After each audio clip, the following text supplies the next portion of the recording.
Okay, and we are live for another episode of Absolute AppSec, episode 9 with Jason Haddix. Jason Hey and everybody. co-host Seth Law. Hey everybody. So we are super excited to have Jason on tonight. I've known Jason for a while. He's a great guy. He knows you're like Jason. You have a vast amount of experience with like bug hunting and um, basically the top ways to sort of find the most impactful vulns within a short amount of time. You've done a ton of work, a ton of talks. Um, there's like so much I could say about you. But obviously we're gonna ask you a bunch of questions, and so we'll get into that as time goes on. So I know you are with Bug Crowd, so can you explain your role there a little bit? What you do at Bug Crowd? Yeah, absolutely. So BugCrowd is a crowdsourced security platform. We take the idea of your standard type of security assessment and basically distribute it to a vetted crowd of researchers. And so right now I'm the VP of Trust and Security, but actually what that means in the day-to-day is I manage our sales engineering group, which is a small group of stellar security engineers. All of them were previous researchers.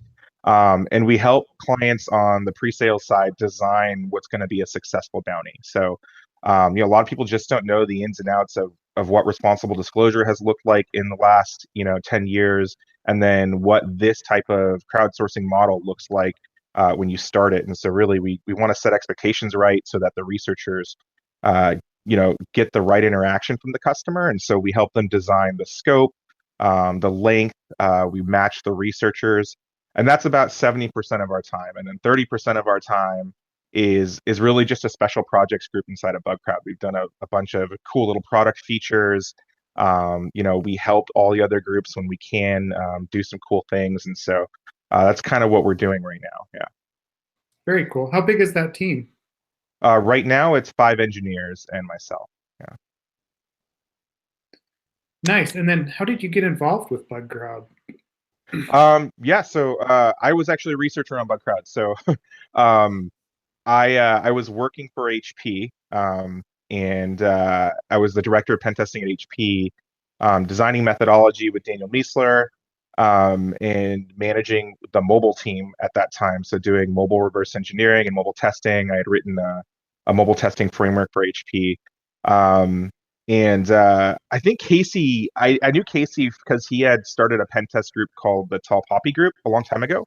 Mhm. And we had just met it around at conferences and stuff like that. Sorry if my kids are in the background. So. and and yeah, absolutely. And so he basically emailed me with this like wonky email that I thought he was actually BSing me with, and it was like, "Hey, we're doing this like crowdsource hacking thing. We're inviting a whole bunch of researchers to hack this platform. Just accept the invite, and if you find bugs, we'll pay you." And I was like, "All right, whatever." So could have been phishing, but it could have been real. So um, I I launched headfirst into doing their first, I think, 6 beta programs.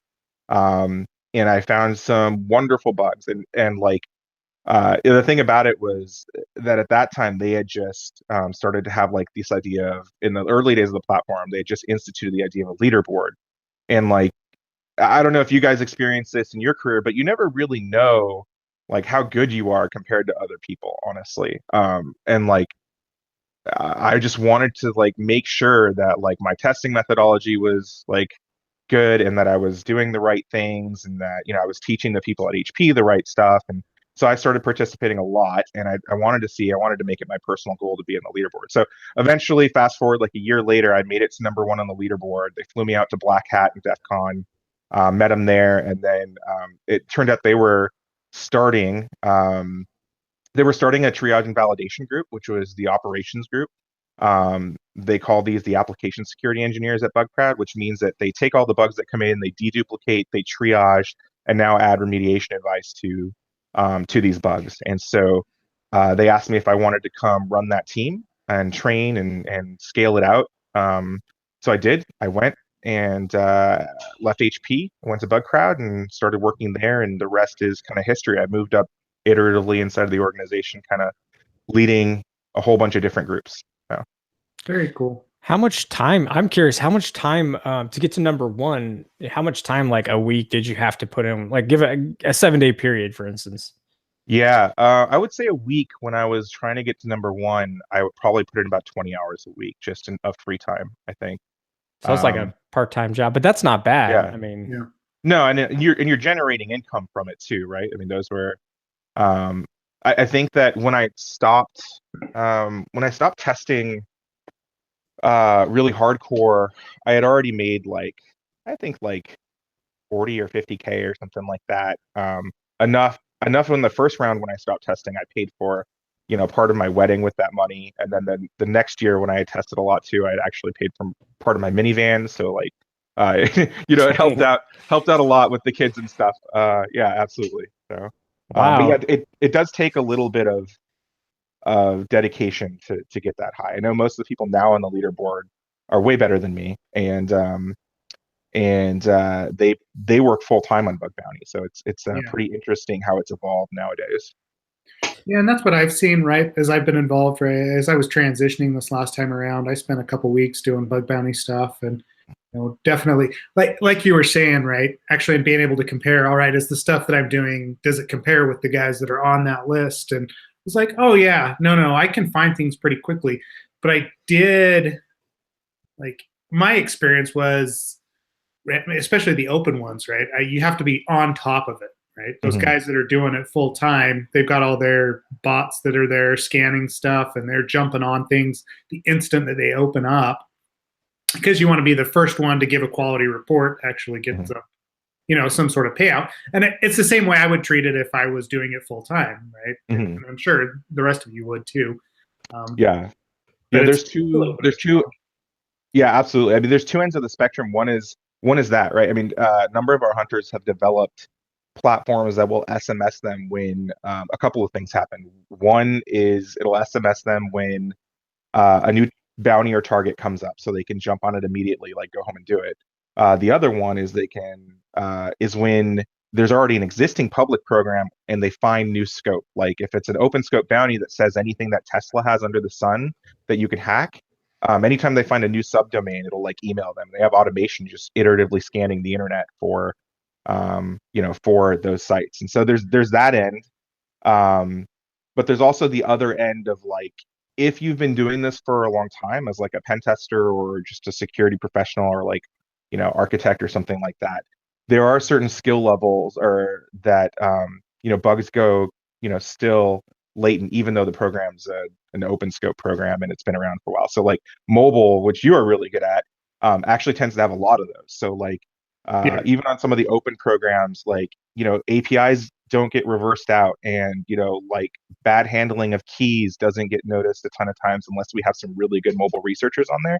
And some of those bugs still come through, even though a program has been open for a long time, if we get the right researchers applied. So that's the constant battle for us as a platform, is to try to like invite the right people or get the right people incentivized to work on the right programs. Yeah, and I mean, I think a lot of those expertise, right? I mean, especially mobile. I think that's where we first met, Jason, was at Cactus Con or something like that, talking mobile stuff, right? Yeah. And I can see that, just because it isn't quite, it's not the wide swath. It's not as easy to set up a robot to go search and tear apart an iOS IPA or whatever and actually scan for those things. I mean, and that's interesting, because that is definitely, when I get emails from the different bug bounty programs, that's always something that they're asking for, is that, like, code review, right? I think more companies have started to go the bug bounty route with code reviews as well, and so they are pushing more into that architect level or senior level researcher area. It's going to be harder to find people, right? Just there's not as many of us around. Absolutely, which is good for us, but we're also busy, right? Yeah, absolutely. And most of us have full-time jobs too, right? Like, yeah. I think the areas that I would identify that still that you could find vulnerabilities in that are pretty heavily embedded in the application are all the mobile bounties, any IoT bounty that requires some access to reversing hardware. And then all of our car hacking bounties we're always looking for skill sets with those and people to bring in skill sets for those. And anything API based as well. So it seems to be there is a tiny bit of a barrier to entry to fuzzing REST APIs or fuzzing SOAP based services and stuff like that. So those would be the ones I would say that that other spectrum is still looking for great talent all the time. Yeah. Cool. So anybody that's out there that's listening, right? And you're looking for a niche, someplace to practice your skills. There you go, right? Start with APIs, start with mobile and IoTs, and go from there. Yeah, absolutely. Cool. Yeah, and I know. So I know at least one of our watchers is sort of kind of breaking into the whole AppSec world, security in general, but application security somewhat. And just I told so Ricky, he's one of the folks watching. I had told him, hey, like we're gonna talk about some of this with Jason. So on that note, if you're like we talked about this earlier in some other episodes, which was the good thing about like a bug crowd or a hacker one is that in for those of us who were doing this a while ago, it was pretty much a gray area. Like you try not to get in trouble, but you don't have like a safe way to test stuff. Yeah. So assuming that like anyone can sign up, anyone can get going. Is there a way for folks like that who are new to kind of like get a sense of when they like if they want to report something, like if it's valid? I mean, because the reason I say that is that I've seen submissions, having worked the other side of the bug bounty, where maybe the person was like they knew that this was something, they didn't have all the context around it, so maybe it wasn't like a huge issue or even something you need to report. Is there anywhere they can bounce those things off people before they the researchers submit it up for to a company, just so that they get a sense of if it's real or not? I know it's kind of weird.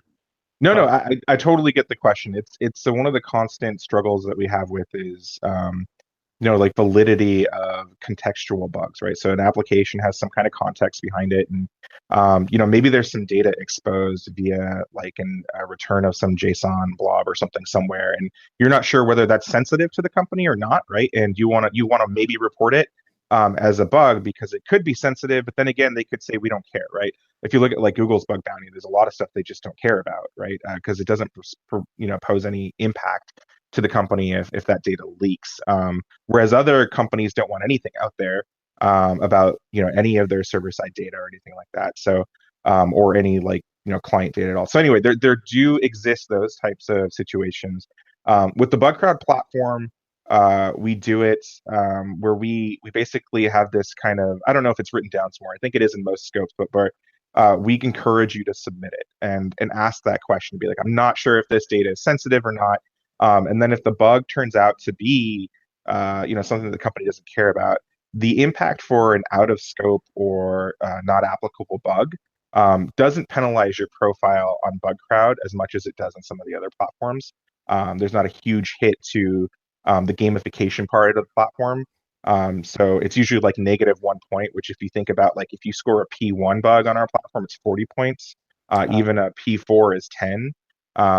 So it's not that big of a hit in general. So I would encourage, your friend or anybody who's testing, if you see something, say something, right? That's the general ethos and kind of idea behind responsible disclosure and bug bounty. Like, you never know, that might be a killer bug to them. And in fact, we had one the other day where it was very contextual like that, and the researcher wasn't sure whether the information being leaked was a UUID that was sensitive or a key that was sensitive. Excuse me. It turned out to be a very sensitive internal API key for this company, and so he scored a high level bounty, and he wasn't confident that like he had actually found something crazy. So I would suggest always, if you see something, and that's just kind of the internet like good guy kind of mentality too, right? If you see something, say something, and just when you're writing it, pose it in that way. Just say, hey, I'm just trying to help. I want to make sure that this isn't a thing that's is dangerous or leaking customer or client data or anything like that. And here's the reproduction steps, and make it very clear. And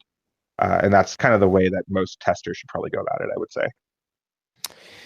Okay, that so and last piece on that, is there like, are there any Slack communities or anything like that that for that people are hanging out in to sort of like discuss Yeah. different stuff, or for Yeah, absolutely. There's 2 Slack communities that I'm aware of. So one is called Bug Bounty World, Okay. which is an open Slack channel, and Bug Bounty World is just a collection of bug bounty hunters.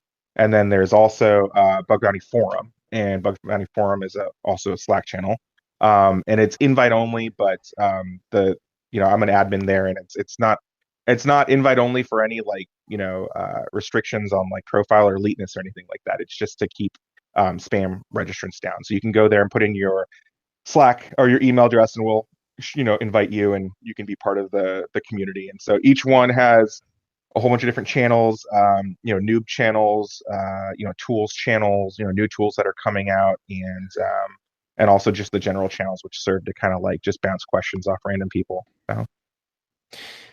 Awesome. That's really helpful, honestly. That's really good info. Because I think that's that's sort of what we're hoping to kind of let people in on, is like, hey, you can get started, and here are some resources, and get involved, and you can learn, and you can do it in a safe way. I heard the Yeah. chuckles when you're talking about, and actually, that's kind of segues into a very important question that we always ask guests such as yourself. How did you get into this field? How did you get started? Yeah. So I was God, I want to say 19 and going to a community college here in Santa Barbara City College, and I took a course called Ethical Hacking and Network Defense. I think I still have the book here somewhere. And I took it, and it wasn't the best class. Like it wasn't the worst class, but it wasn't the best class. And so I just kind of figured that there was more to like computer security than meets the eye. And I was already there for doing like Cisco stuff, so routing and switching. And so I ended up finishing that like 2-year degree, and then working for. I went to go work for Citrix here in Santa Barbara because they have a satellite office here. And so I worked for Citrix as a help desk admin on the night shift, and I kind of got obsessed with ethical hacking, or the idea. So I was on this forum called Ethical Hacker, the ethicalhackerforums.co.uk, and so was talking with a whole bunch of other pen testers when pen testing was just kind of getting around. And I knew a guy in the security group at Citrix, but I was still lowly IT help desk, and I had used RSnake's cheat sheet for cross-site scripting, and found some cross-site scripting vulns on an internal portal, and had like walked over to their desks, and I'm like, hey, did you guys know you have cross-site scripting here? And they were like, we don't even know what cross-site scripting is. So like I had to kind of tell them what cross-site scripting was, and it was still pretty newish back then, and like wrote out like an exploit scenario a little bit, and they were like, all right, you're our new web security dude. And I'm like, oh, like, all right, yeah. Not exactly like important like that. But anyway, I moved into the IT group, continued to keep in contact with those guys. And I only stayed there for a little while, until I saw that there was a local consultancy called Redspin, and went to Redspin. And then after Redspin, went to HP, ended up playing in a CTF with a now good friend of mine, Daniel Niesler. I played in a CTF as part of a Black Hat class. He was sitting next to me, and we got second place in the CTF. It was in a Daffod Studdard's Burke class, his live hacking, web application hackers live class, and we got second place. Got schooled by some Russian dude though, who just crushed us. And then after we were done, he said, do you want to come work on the application security team at HP? And I said, hell yes, I want to do that. So that's how I ended up at HP. And just like every place I've worked, you just work hard, and be sufficiently technical, and moved up there. And that's kind of where I got to where I am now, sans the bug crowd part. So, yeah. Yeah, I mean, we've seen that before, and we've talked about that a bit. When I say that, I mean involving yourself in the community, but even more specifically, CTFs. Is that you kind of make the community find you in that way. You get involved, you meet people, Yeah. you network, and also lucky you, man. I would love to be schooled by Daffod Studdard, man. For those Oh who yeah. are, I mean, I'm sure most people know, but that's Daffod Studdard is the creator of Burp Suite. His handle is Portswigger. And he wrote the kind of the manuscript for Web Hackers, the web app application handbook. So yeah, Web Application Hackers Handbook. I mean, if people are really looking to get started in AppSec and testing, that's where you should start. I actually see a lot of people like complain about it a little bit lately, just like because it hasn't been republished to version 3 yet, and they're like, oh, well, isn't it stale? The thing I always tell people is like it's still the Bible for web hacking, and the reason it is so is because all the fundamentals of what makes application security, and all the fundamentals of testing are represented in there, right? It's all bad input or configuration flaws or things like that, and those categories are well represented in the book. You may have new frameworks and you may have new libraries, and bugs may manifest themselves in quirky ways inside of those things, but the core of AppSec testing remains the same almost all the time. So I always tell them like still go check out that book. it's funny. That's like I think, and Seth, I believe you're the same way. It's kind of like, well, so you want to learn this, read that 800-page book first. And, and it was funny as I was I ended up not doing it, but I was going to build like a video course that was like a video version of the Web App Hackers Handbook. And I started going through the outline, and this was just a few months ago. And I was like, man, this stuff is, there's definitely, it's dated and there's a lot to add to it too.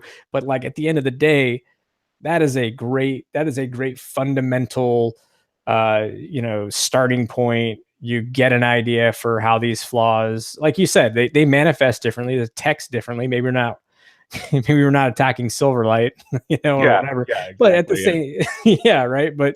But you're right. It's all about the behavior of a web application, and how to go after that. And I think that honestly, I owe a lot to that book, honestly, just because like right now I'm on some of the conference circuit giving a talk called the Bug Hunters Methodology, which is adapted from the ideas in that book, right? And all it is refreshing certain areas and talking about new classes of vulnerabilities. But the framework for web testing is, built upon that and stuff like that. So yeah. Was that the talk you just gave at Nullcon then? Yeah, it is. Yeah, it is.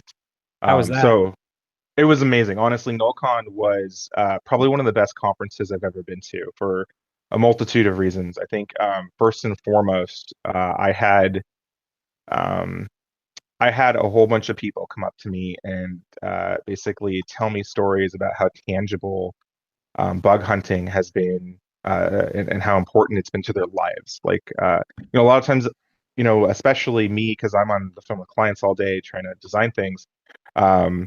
I think about like how we're making kind of like the internet a safer place, and all pen testers do this by securing our customers. But we have this whole other side of the market where we're actually enabling people who didn't have access to make money doing security testing before to be able to have access. And so some hunters had come and had conversations, and after a little while, I just said, hey, like I had run a small business, and India hit like a tech bubble. After a little while, Nullcon is in India, and I lost my business, and I had to move my family 3 times, and I just got crushed by this kind of recession and tech bubble. And then BugCrowd came out and gave me an opportunity to do some infrastructure testing and some web testing, and I was able to, through BugCrowd, basically like get back to the place where I was living originally and start my company back up again and be a security consultancy. I had another tester come up to me, tell me that like he was very young, he was 19, and his parents both got sick, and he had to end up paying for like a lot of their medical bills, and they couldn't work anymore. And he said he did it through bugs on BugCrowd, and then eventually he used some of the bugs he had found on BugCrowd that could be public in his resume, where he got his first job in InfoSec, and now is able to like provide. And that's something you would see on like a marketing slick or something like that. But these were like real people that came up and told me, and like I got like a little emotional about it because you're face to face with people whose lives are literally changed by and have gone off in a more positive direction because of the work you're doing. That's man, that's got to tug at the heartstrings a bit. It does. Yeah, I got so many hugs and high fives, and it was so that was one of the amazing parts of many. Yeah. Wow, that's amazing. How was the uh how was so did you keynote or did you like was it like how what was Yeah. the conference like what was Yeah. the setup? So at Nullcon they have a few tracks. They have like I think three main halls, and then a vendor hall, and it's at this like bougie resort in Goa, which is like the tourist area of India. And so I did not keynote. Haroon Mir keynoted, and he gave an adaptation of his or adaptation of his "You and Your Research" talk, which basically outlines like what it takes to do something great in your chosen field, which is based off a white paper by a famous scientist. I forget his name right now. Um, and and he adapted that to infosec and blue team work, and you know what kind of sacrifices you make to be a professional of note in your of any field, not just infosec, but he adapted towards infosec. So the keynote was really good. And I respect Haroon a ton, and I got to catch up with him a little bit. And then I gave a talk at the end of the day, which was a workshop, which was a 2 hour workshop on the bug hunters methodology, which, I go over like, I go everything. I go over discovery of new targets. I go over discovery of a single application you're on. And then I go into, I iterate on this one presentation every year. So this was version 2.1. And so I go over basically new types of I guess vulnerabilities. I mean, they're not new; they're still injections, but like server-side template injection, and then SSRF server-side request forgery. And I go over advents and cross-site scripting, and then advents and code injection and command injection and future type of fuzzing techniques and tooling. And then I kind of gave an idea that we had presented at DEF CON, which was this tool called Hunt, which basically went over our bug crowd data set and found the most often vulnerable parameters to each class of vulnerability and walked through like how you can find bugs by looking at parameters for each of these classifications. Cool. Do you have I think you posted on Twitter the actual PowerPoint or the actual slides from that, right? Yeah. Let me, So maybe we'll want to share that out. Because I went over it. It's a lot of good info that's in there, right? I've always appreciated that. Yeah, kind of a reminder as you're testing.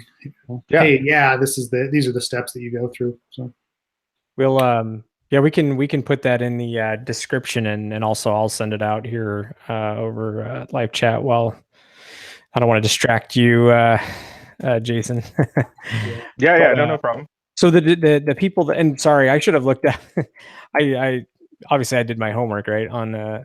My apologies for not for not knowing a whole lot about Nullcon, but the attendees and the folks like the people you talked to face to face and the attendees, were they sort of from everywhere, or were they just from that region, or did you because you said there was a tech bubble. I wasn't sure if there was one part of India that was affected by that tech bubble.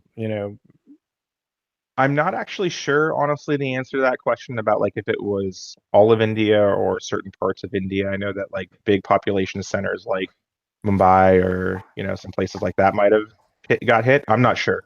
I didn't delve that far into it. But there was representation from everywhere. We had Delhi, Mumbai, Hyderabad, a whole bunch of places. So in fact, it's one of the great things to see. Like Nullcon is kind of like the black hat of India, I would say. And Null is kind of the DEF CON groups of India, right? So Null is like the regional meetups and stuff like that, and the small city meetups, and that was another kind of magical part. Null feels very much like old DEF CON groups used to feel, where it's not necessarily a speaker going to talk at you. It's a speaker telling you about something that's cool, and then the whole group jumping in and iterating on this like technique and helping each other try to learn this thing. And I talked to a whole bunch of people about Null, and they were just like, it's amazing. And like the culmination of all the Null groups is Nullcon in India. And so yeah, it was super cool. Yeah. yeah, it does feel a lot like a or it sounds like a lot of hackerspace or, old 2600 groups. Yeah, yeah, absolutely. Like old 2600 groups where, yeah, I mean, like nowadays you can go to any of those meetups and you may spend an hour of somebody talking at you, but there's no iteration or ideation or innovation um, really going on. It's you trying to learn from one person instead of you trying to collectively learn as a group. And I think that's super cool because honestly, there's sometimes I don't know shit about what. Oh, sorry, podcast. No, this is totally There has fine to been curse. worse. This is, Okay, all right, good. Yeah, sometimes I don't This is know. not broadcast anywhere. Don't worry about it. All right, good. Yeah, sometimes I don't know. I don't know shit about the topic, and I just know that there's an issue, and I need to learn about it. And the easiest way is going to be a community that can help me. So yeah. Cool. how long was I'm just curious, how long travel time? Because I know I'd seen that you posted that you, like, I think a day or maybe a little bit more ago, you were in Germany. So you'd Yeah. hit obviously Frankfurt. I think it was Frankfurt on Yeah. the way home. So like, what was the travel like for that? I'm just curious.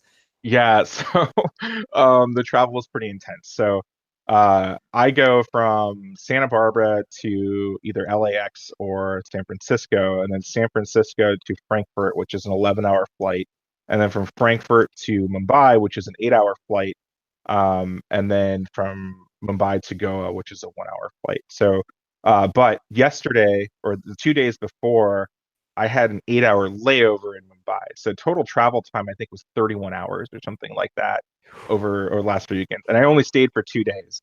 But I gotta say, it was worth it. It was worth it. Like the con was worth it. In fact, I went over Holi, which is their kind of religious festival, I think related to spring um, and the moon cycle there. I think if I didn't butcher that whole thing, I'm so sorry. But the party and like the festival of dyes and stuff like that, it was an amazing experience to go and just like be there for that celebration and stuff like that. That was amazing. Oh, well, it does sound like it was worth it. Definitely a decent amount of definitely a decent amount of travel. But I mean, Yeah. and honestly, especially just because of that, thank you for coming on, because I know what that's like to like be gone and but travel that much and then try and do something the next day. That's again, really appreciate Yeah, no problem. more so. I was telling my engineers today, I'm like, I feel half drunk from like from like jet lag. Like every once in a while I get a little dizzy, but like we're just trying to power through it. Yeah, that much. The only effect. Yeah. Maybe you should travel more, right? Maybe that'd be great. Yeah, Pay less for I mean, getting to Asia anywhere is always a pain, from where we're at. Yep. Yeah. Yeah, I did. Realistically, the conferences that I've seen that have been like the international conferences over there, right? Even in China, I know they're trying to do DEF CON China this year, right? Or they are. Yeah. It's coming up, their beta instance of that. And even Black Hat in Singapore or those other ones, those have always been super cool conferences. Not necessarily as commercial or business focused as we see here in the U.S. Yeah. But a lot of good research, right? Yeah. I think that Nullcon had a good mix of both. I think they addressed that with one of the tracks was actually a CISO track, I think. So they wanted to make sure that like businesses could get value out of the conferences as well as hackers and kind of bring them together in that geographical area. So it was that was pretty cool. And then as far as the research and stuff, the tech talent in India at the high end is actually amazing. In fact, along with those stories that I kind of told of the researchers that came up to me, I'm in the middle of writing a blog for BugCrowd, which is about the tech talent there. It's actually amazing, and a lot of them, because I did a resume panel as well as my talk, just to help people out with their resumes. And like one of the things there was I kept on getting people with stellar resumes, and I'm like, why can't this guy find a job? Like this is an amazing resume. Kid who got hired into the Nmap Summer of Code, of which there are only 4 selections each month, had written Nmap plugins, had tested everything under the sun for web apps, had competed in 10 CTFs or something like that, and scored at least in the top 3 at each of these regional and national CTFs. And I was like, what is going on? And it turns out it's just like companies in the US don't want to pay for visa sponsorship or handle the legal process around visa sponsorship, which really, really makes me sad because I saw a guy who had like 7 years of embedded crypto experience, and I was like, that guy should be able to get a job in like a second. Um, yeah. Well, so having been there and having had somebody that was dealing with the H-1B process for, so like, I don't know how much you've dealt with that, but what I can say is that so I think you're allowed, I think we had 3 attempts, one each year. And essentially the H-1B is a crock of shit. It's the worst. It's really garbage. And our immigration, like our whole work visa immigration setup sucks. Like it just stinks. But the basic gist is it's a lottery. Kind of. Because from what I understand, if you're one of the big, like, I won't name the tech companies, but if you're one of the big tech companies, you're submitting a certain amount of people, you have a better chance. That's what I've been told. And then for everyone else, there's a small amount of like I even had to write recommendation letters and all this stuff. And at the end of the day, all it really came down to is, okay, now you're allowed to be part of this lottery. And so it's like, if your name gets pulled, then guess what? You are qualified to stay in the country. And it's just, I think, yeah, struck a nerve, man. That one gets under my skin because you spent a lot of time on that, right? And it just never paid off. Yeah. And and it's just, I think the whole lottery thing's a bunch of bullshit. So, yeah. So you're going to rewrite some public policy for us now, Ken? Is that where we're going? I don't know if I can. Yeah, I don't think my mouth would ever allow me to get into office for anything. So, yeah. They don't like honesty. That's not part of the anyways, how do we get off? Right. So you know what, you're right, you're so right. Like there are so many qualified folks, and it's a shame that that we can't do something. But to your point, I mean, going back to like the bug crowd, the bug hunting platforms, like that is a way to sort of, it's not the same, right? It's not nowhere near the same, and it's nowhere like near the I'm sure the feeling of stability and all that. But at the same time, at least it's something. And like you said, when there was a crash, there was at least something that that you were a part of that helped with that. So that's got to feel good. Yeah, sure. Yeah, absolutely. And I think that if I can do a little bit to encourage companies to, or even make, satellite branches out in India and some of the major cities and revitalize some of that, I think that I'll do anything I can, honestly.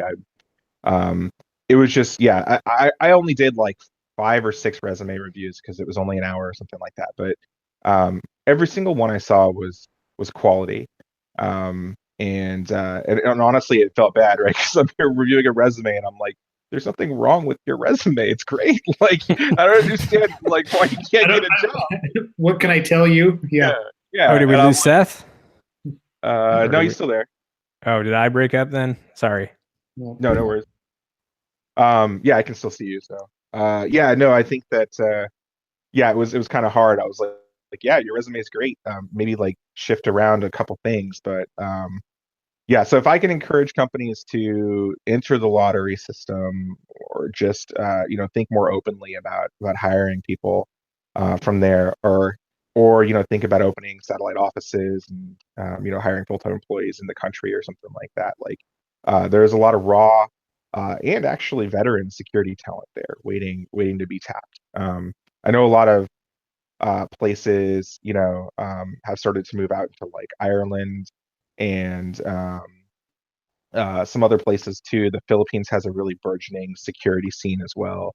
I went to a conference there called RootCon, and they have a lot of really good talent there as well. So, I just think that it's amazing that some of these people haven't been tapped yet. So. Yeah, there's definitely there's a lot of smart people out there, right? And all the resources. I mean, it has to do a lot with just what's available, like online. I mean, the stuff that you've done with the bug hunting methodology as well. There's a lot of technical talent. There's a lot of technical schools, right? I remember going at one point to like the Ukraine and meeting a bunch of the guys like developers there, and they were doing amazing things. Mm-hmm. But it's very difficult to actually get them hired on unless you're like hiring the company they work for, because there's no way that you can get them to come over here to actually do anything, which is sad. But at the same time, right? If you can figure that out as a company, that's probably an advantage for you, right? Yeah, I would say so. Well, one of the other things that that I will say about the bug hunting community in specific, as opposed to any other community, is that I've really seen a lot of iteration actually come from specifically from bug hunting over the past couple of years. So like discovery tooling and some of the frameworks have really been driven. And I don't know why this is at the moment, but have really been driven by the bug hunters instead of a lot of pen testers. So like tools like Sublister, those things didn't exist until bug hunting was a thing. And I feel like the community at this point is much more open about sharing their research and their tooling than, at least when I was in pen testing, than I ever, like, I had to really hunt to get that kind of information before. And now it seems like there is a community around it that is really sharing kind of the knowledge, which to me is a fabulous thing. I mean, I want to learn more all the time about testing. So I'm really happy to like kind of be part of that. And because there's so much opportunity in all the platforms and all the bug bounties, I think that that's kind of what spurs it, right? Is like there's probably enough opportunity for everyone. So sharing your research should not be like a big thing, and you're not employed by a consultancy that's going to come down on you and be like, you can't share your research because it's a tactical advantage to a competitor. And so I think there's some good stuff going on there too. I did want to get Brian. So Brian Gray had asked a question, and he was wondering about the volume or ratio of like web app to mobile app to binary exploitation to network pen testing, sort of. What's the kind of the ratio, I guess, if you had to divide it up. I would probably say, at least on our platform, I would say it's maybe, if I just had to ballpark it, like maybe 80% web, 10% network, and a small mix of the other things. IoT being one of them, binary being a small percentage of that last little bit. Really, we host those types of things for bigger companies, and we're starting to get more and more of on the platform, but they're not our primary business. Most people want their websites covered, with a responsible disclosure program or a bug bounty. Then secondarily, their mobile apps, because those connect to pretty sensitive API endpoints, and they want to make sure that highly distributed code doesn't have any security vulnerabilities in it. And then we get into more of the edge case stuff. But there does exist a lot of antivirus manufacturers have started to basically put forth their clients in bug bounties or bug bounties or responsible disclosure programs. So reversing those binaries has yielded some pretty cool results, as well as we've had some COTS software vendors come and have us do some reversing. And then a lot of, for IoT, a lot of router manufacturers actually are hosted by BugCrowd. So kind of routers you're probably running in your house right now, one of those brand names, probably running on BugCrowd right now. So we do a lot of shipping hardware and pen testing or assessment with the crowd of the web portals connected to those devices. So a lot of cool stuff there. Yeah, that's pretty awesome. I didn't know that you had I had no idea that there were like home routers, or even I'm sure both residential as well as like business. I had no idea that was being tested on your platform. And also the antivirus one is really awesome because like think about the threat vectors there, right? Yeah, there's some interesting ones where it's like you can cut those programs into sections of vulnerabilities. One is can you directly exploit the binary, with a traditional method of like an overflow or something like that. Obviously more fancy these days, but still, same thing. And then there's also like bypasses for the rule set, right? Like, can you bypass signature checks on a certain brand of antivirus? And is that, important to, the clients in the grand scheme of things? And so there's been some interesting questions come out of Bounty and how those things work, and some interesting evasions and lots of cool stuff come out of that. So Very interesting. Well, like one of the topics that we're already, 3/4 of the way at least through this. So, sorry. No. One of the topics, right? I mean, we're already talking bug bounties, and one of the things that we came up when we were talking with Jerry Gamblin a few weeks ago, was kind of bug bounty versus assessment, right? He does both of them, right? And so I kind of wanted to get your take on it, right? Where you have done the assessment side, right? You've been a security pen tester, and you've also done bug bounties. Number one, what do you see the difference as? What are the advantages and disadvantages from a researcher perspective, but then also from a company perspective? Yeah, I mean, I think that there's both the advantages and disadvantages work both ways, honestly. So, with an assessment, you carve out, a time, right? Usually 2 weeks is what most assessment companies will run an application assessment or a network assessment for. And so you get your tester for that guaranteed 2 weeks. And so that can be really beneficial depending on, I guess, the how bad your app is coded, or how bad your network is, right? And so with a bug bounty hunter, you can specify a program, but any single resource can jump on or off the program anytime they want. So you're not guaranteed. And so the way that crowdsourcing tries to make up for that is just invite more than one researcher. So with the model of crowdsourcing, you can get up to 25, 30, 100, 200, 500 researchers on any one program, even on a private program. So if I'm just honest, and I have to be kind of honest here, is that I've never seen a bug bounty have less critical findings than a pen test. Just being honest, like, and I'm a pen tester, right? And I've actually lost some pen test friends because they don't like this model of work. But I just have to be honest about it. It's a truly impactful model to find these bugs. Now, there are some levels of network and some applications, like internal applications, that you're just not going to farm out to a crowd. You're just, probably not. And so that's where pen testers and people come in to still do very internal type projects. But I think that, honestly, I think that this, both the model of only paying for valid stuff and the results of the testing are a little bit superior right now. And I'm going to take a lot of heat for that, but I have to be honest. Sorry. No, and that's exactly what I wanted to hear, right? Is realistically what you're seeing from having been on both sides. Yeah.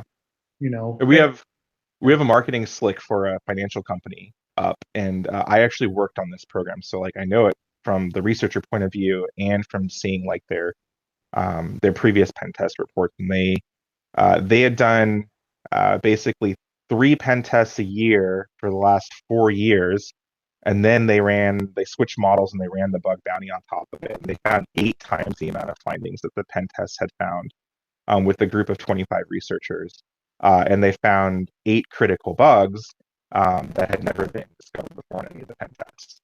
So it's a really powerful model, but there is still room for pen test in other places. That you're never going to be able to get rid of pen test, no matter what anybody writes on some. I've seen so many conference papers like pen test is dead, and like the end of pen test is nigh. It's never going to go anywhere. There are certain places where that consulting model fits way better.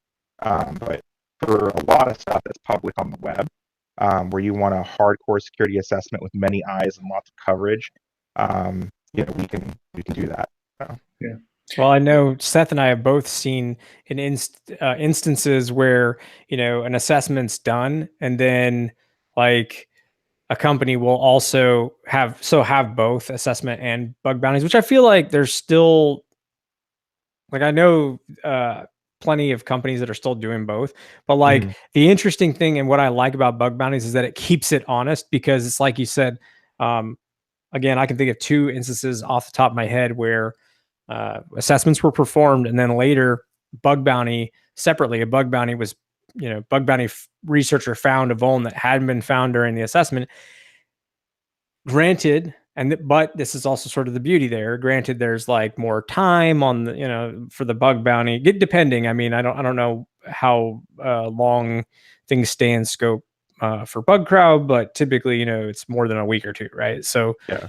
you have time, and you could, but I mean, that's also sort of the beauty, is that you're paying for the bug, right? So, I know there's some costs associated with managing the program too, but like you're paying for the bug specifically. So it just sort of, I think it kind of equals out. I don't know. I'm not like super heavy into the financials of it, but the point being, like, if you have both, it's great because you've got coverage over 2 sides, and it can sometimes stink on the assessment side, because like you'll have a week or 2, you'll scope down to whatever, and then boom, bug bounty will come in. Some researchers will take a look, a bunch of them with a lot more time than you, and then they'll find something. And no, it didn't happen to me, but I know of two folks that it did happen to. So they weren't too happy, weren't having a great time with that. I mean, we saw that as a, or I mean, I've seen that from the assessment side as well, right? You get a new firm in, you get new eyes on it, and all of a sudden they find 2 critical vulnerabilities, right? Yep. I mean, just the fact that you got 25 guys that are going on something for a couple of weeks, right? Even if, some of them just have their specialties in there, there's definitely that whole crowdsourced model. You're going to find different things. Yeah, everybody has a different skill set. And I think that, that's the beauty, right? More eyes equals more vulns. So you've had developers and architects come in and submit bugs that were like workflow based that didn't mean anything to security, but meant a lot to a finance group. As far as like how you could transact with certain companies, and so like we would never have had those findings had it not been for that like one specific skill set. And if we would not have casted a wide net to bring in so many skill sets, we've never got that person. So I definitely think there's a lot of power to it. I mean, it's also something that happens in pen tests too, right? Like you get a new firm in and you get a whole new report and different types of findings. So like it definitely happens in the pen test world as well as like pen test teams that do paired testing or more than one resource testing are always better than usually teams that do one resource for the 2 weeks. So like it's not like this is a new concept. It's just that we have operationalized it very much. So yeah. Hey, we did want to mention, I think we're getting some static on your audio. I wanted to confirm that Seth was hearing it too. And I don't know. I just want to let you know, I don't know what to do about it, but yeah. I'm not an AV wizard, even though I got this fancy mic. So. Amazon. Hold on. Let's see. Yeah, I use Google and Amazon to piece this together, but that by no means makes me an expert. It looks very professional. Well, thank you. I did Google people that do professional audio. Oh, there you go. Yeah. Yeah. Someday I will get a real mic. Sorry. No, yeah. Trying to see if we hear it still. Can you say something? I just want to, because it's really staticky. Oh, yeah. Let me, do you guys want me to drop and try to come back in? Or? All right, we can try that. That's perfectly fine. Yeah, give it a shot. While Jason is doing that, I just wanted to mention that we are working on an update. We are working on the website. We're almost there. Once we have the website going, we basically we're gonna have a sign up, and it's gonna be like what Jason said, which was you sign up for it, and we're just gonna like accept you. Just this is to prevent spam, not because we're like trying to make it exclusive. But so you'll sign up through the website. You'll get more information through the website. So I just want to let everyone know, while Jason was fixing or working on his audio, like that's the update on that. So Slack is coming. Yep. Slack is coming. Website's coming. Podcasts, or like just audio only podcasts, will be on iTunes and Stitcher and all the regular podcast channels once we get the website up. So that's all on the horizon for us, and it should be within the next week, 2 weeks. Ken and I are working through it. So How's your You guys audio are- now, Jason? Yeah, I was gonna say You he's guys back. are real professional with all of the services. Yeah, something like that. Yeah. Obviously, the hoodie that says professional. Right? Very good. Yes. Is it any better now? Is the audio cool? It Way is better. better now. Yeah. Okay, cool. Way better. Nice. Yeah, I was getting, I don't know what was going on, but it was like this crazy. And we want to be able to hear what you got to say, man. You got good stuff to say. So Yeah, I'm a remote worker, so whenever there's audio issues, it's the most frustrating thing to me in the world. So we actually had one today where it was like the robot voice was screaming through my headset, and I was just so pissed. I was like, "Oh my god, can we just get this working, please? Like, I just want to contribute to my company. Please work." everybody laments, there's no like, I don't think to this day I've ever heard anyone be like, oh, this is the perfect video conferencing solution. This works great. Yeah, that's true. Nobody ever said that. So we did want to ask you, like in terms of any speaking, I know you're always speaking somewhere, and I was curious if, like where can people catch you over the next 6 months? Yeah. I actually don't know. Honestly, that's the horrible time to ask this question because I've done a lot of traveling and over the last year I did DEF CON on Black Hat, and it was pretty stressful to like DEF CON just like stresses me out because those are my peers, and it's the most well-known conference, and I kind of just wanted to enjoy this year a little bit and do some smaller conferences, but I haven't decided on what those were. So like I think that definitely at the end of the year, I'm probably going to try to go to KiwiCon because I hear really great things about New Zealand and that con in specific. So I might do that and submit there, but I'd have to get accepted first. And yeah, I mean, I don't know off the top of my head right now. I know I'll be doing a webcast of the same talk I did at Nullcon for this bug hunters methodology. And then I know at DEF CON, I'll be doing a new version of my recon talk, which is strictly just recon for finding new sites. And so newest advents in that. And I'll be doing that at the Recon Village at DEF CON. I just talked to the organizer. I talked to the organizer yesterday and showed him my deck, which basically this is not standard, but I actually write down all my methodology in PowerPoint slides or in Google Slides. Like all my methodology just gets like pasted into like a deck, and then so like when I have to make a new deck, it's pretty updated because all my actual testing tricks and tools and stuff are pasted into a Google Slides. Yeah. That is unconventional not because it's necessarily PowerPoint, because you have it written down. Yeah, I guess, right? Yeah. For those that do or do not know, whatever, like it's very rare for you to see people actually write. As crazy as that is, like it's very rare to see somebody organized like that. So kudos to that's probably so. Like, let me ask you, was that early on something you did, or was that just like experience and time taught you to write shit down? Experience and time. I don't know if you talk to CG much anymore, Chris Gates. Oh yeah, every day. In fact, we're working on something new. So okay, cool. Yeah, so his graph, I don't know if he made it, but the pen test graph where it's like didn't find anything, I suck, I'm a failure, and then it goes up and it's like, oh, that's interesting. Oh, maybe this is a thing, and then it gets to the top of the peak of the graph and it's like, oh shit, screenshot, write notes, and then it's like, okay, end of test and like submit report or something like that. I love that graph. But because it shows my favorite part is the depression part of that. Oh yeah, it's so true.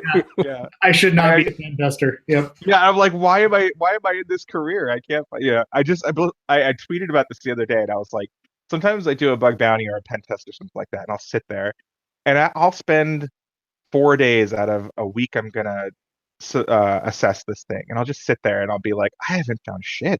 Like this sucks. Like I must be the worst pen tester of all time. And then I go back and I'm like, I realize in my head, I've actually been trying to YOLO it. I've been like trying random shit and not following my methodology. And then so I go back and I start from the beginning of my methodology and like, actually document what I'm doing. And then eventually like bugs just fall out of the tree. And I'm like, oh yeah, that was the thing I should have started with, you idiot. Like, yeah. Oh yeah, totally. No, I know. Yeah. Like I was there just 2 weeks ago. It was the same kind of deal. Yeah. I remember hopping on a meeting with the boss, and he was like, "How you doing?" I'm like, "It's so great." Yeah, Like, yeah, I'm kind of sad, yeah, pulling my hair out. But yeah, no, yeah, it still even happens now. But yeah, you're right. Like writing stuff down, yeah, do that yeah. early I on. Yeah, actually, figure out oh, how go to ahead. document it and go. Yep. Yeah, I've been using really recently, well, not really recently, for the last 6 months, I've been using mind maps. So like I use Xmind. And so for Xmind, I'll just take my like at least for a bounty with an open-ish scope, I'll take like the brand name and put it as a center node. And then every top level domain will have a subnode, and then under that subnode, I'll have every subdomain, and then under every subdomain, I'll have a checklist of things to do for that subdomain. And like as long as I can organize that I've done X, Y, and Z on each site, then I can move on to the next and say I've given it like a pretty good go. And so using a mind map has tremendously helped me organize my testing, especially on large scope projects, because like with like I did one the other day, um, and like there was something like 1,500 live sites or something like that, live websites for this brand, and I was like, okay, well, where do you start? Well, it's like eating an elephant, right? You just like take one bite at a time, just do one thing at a time, and eventually something will happen. So yeah, that's kind of what I've been doing lately. Mm-hmm. Yeah. I mean, when it gets to that and it becomes more about coverage and it becomes more about discipline than it does, hey, I can find SQL injection or I can find cross-site scripting because, Yeah. Yeah. 1,500 chances are there's at least a couple of those that don't have security done quite right because they were set up by the marketing team or whatever. Yep. Right? Exactly. So, yeah. Yeah. You've got to figure out some way to actually do that. And I think we give that short shrift because it's an experience thing for sure, right? Yeah. The more that you do, the more that you realize that, hey, I'm not going to remember that I didn't do my cross-site scripting payloads against X site unless I document it somewhere, or I didn't map out all those endpoints, so I'm not sure if I got that coverage right. So yeah, actually, I have a really good, or actually, I did. You know what? I did want to ask you because we've had this question come up, and I think you're the perfect person to ask. sure. How are you guys seeing people deal with single page applications and testing? Because I don't know something. Oh, Seth, you said cross-site scripting payloads, and yep, that has been a question that's come up. So yeah, how do you? I mean, I don't know if you have any tips or things you've seen work for like testing single page applications. Yeah, I mean, it depends on what you mean by that, but I mean, I assume that you're talking about like one website that has like one view, like maybe like an eBay, where like the site itself can like have millions of pages, but really it's just like one view that's represented over and over for like a product. Is that what you mean? Like we're talking like React, React, or Angular front end, and then it's basically making RESTful calls to the back end, right? So I mean that goes back to the API test that we were talking about earlier. Yeah, that's actually one of the for web service testing, it's a little bit different, but yeah, for that kind of stuff, it's just making sure like dynamically executing all the JavaScript options and actually using the app to the fullest is like core to all web testing. But a lot of people just sometimes want to plug a scanner in there and go and like or maybe count on just the spider results from one of their tools or something like that. You can't do that unless you're bootstrapping it with some type of technology. So in the presentation I did, I actually use Zap instead of Burp in one instance. So Zap has what is it? It's called like a JavaScript crawler or Zap JavaScript exerciser or something like that. And it will actually with a browser like execute like all JavaScript functions, so you don't lose any context when you're using like a regular spidering engine or something like that. And then there's a couple of projects out there which do a little bit better job than Burp does with parsing relative links from JavaScript files and exercising paths for web services and stuff like that, and REST-based URLs, and we'll map them all out so you can exercise them with whatever you need. So I think it's JS Parser is one of them, and Link Finder is the other one. So cool. Yeah. Zap Ajax Spider. That's good, right? I mean, the best that I've seen so far has been something similar to what Zap is doing with the hey, we're driving a browser using Selenium or something like that, Yeah. and then pulling the endpoints out after that. But still, the scanners haven't figured it out, right? If you've talked to any those guys, they've got beta instances and they're getting there. Yeah. But, they basically have to embed some huge JavaScript or Selenium library in their scanner to actually do it. Yeah, it's Zap, Ajax, Spider, JS Parser, and Link Finder are for like heavy. I basically call them heavy JS sites, but it could be like React or whatever, or what I use to exercise all those type of things. So cool. That's helpful. People ask us that all the time, and And then when it's a web service, obviously you have to test all the methods, right? You can't just test like a lot of. I mean, it's just a new person thing, but like a lot of people will just test like paths and URLs from the application that are get based on a REST client, and like that is obviously not like going to get you very much. Like you have to test all the HTTP methods. So delete is the fun. Delete, put, push. Push. Yeah. I mean, it's all those esoteric. Again, it's experience, but realistically, your tool should be able to handle that. Right. It's so context aware though. For a lot of these tools have so much trouble with it. So yeah, I mean even APIs that are structured to respond to head requests to get data back instead of just the get. Like people will just miss stuff completely because they're not used to in traditional web testing changing the method. So yeah, and then understanding that REST URL structure as well. Like I think that's one of the first things I learned in Sans when I was like a baby tester was like what REST was, and and how like REST based applications, like it's just like a parameter application, but like it goes in the URL right at the end is probably your data, and right before that is probably your parameter, right? Like but like a lot of newer testers just don't get that context right away and they have to learn it. So cool. Nope, that's useful. I mean, at some point we'll probably want to talk more tools. We've been going for over an hour, but Jason, this has been really, really interesting. I mean, we'd love to have you back on sometime, when it makes sense again. Probably talk, more methodology, more dig into more tools, because we've been getting lots of questions about that and how to utilize something like a burp or a Z attack proxy, automate a lot of that stuff. But I mean, let us know when your webcast is, if that's open to the public, right? For sure. I think our viewers, our listeners would be interested in that. Yeah, absolutely. No problem. Yeah, and I'll come back any day and just shoot the shit with you guys. It'd be great. Hey, we really appreciate it. And yeah, we'll definitely want you back. I think Seth's right. We'll definitely talk more tools, probably about some relevant topics, get your take, but just things going on. So yeah, we had a list of relevant topics for this week, and for some reason we didn't get to them because we never get through our list, right? Never. We got through half of it, I think. So yeah, I mean, none of the news stuff, but I mean that's just news stuff. Everybody who reads InfoSec news knows about Trustico or the GitHub DDoS, right? So yeah.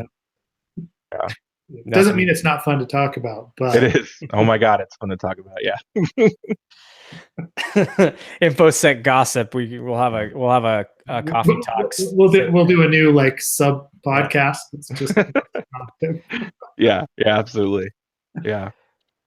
Well, definitely don't, when we end this, don't jump off just yet, even though we've taken up a lot of your time, but we appreciate your time, but yeah, don't jump off. We'll when we stop, we can stay on for a little bit, just for a few minutes.